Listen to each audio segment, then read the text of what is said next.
Hey, what's up? This is Ricardo at Parts People, and in this video, we'll outline the steps for completing a part replacement on your Dell PC. Visit our website and use this coupon for a 5% off discount.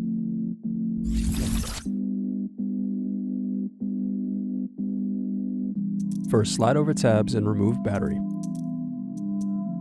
Then unscrew and remove access door. Now remove bottom base screws.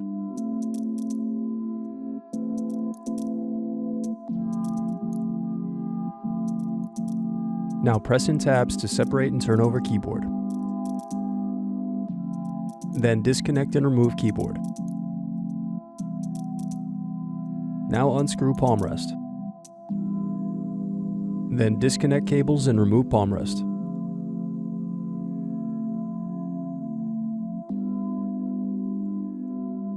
Thanks for watching. Don't forget to like and subscribe if you enjoyed this video.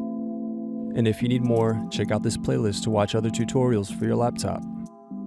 You can also click here to find parts for your laptop at partspeople.com.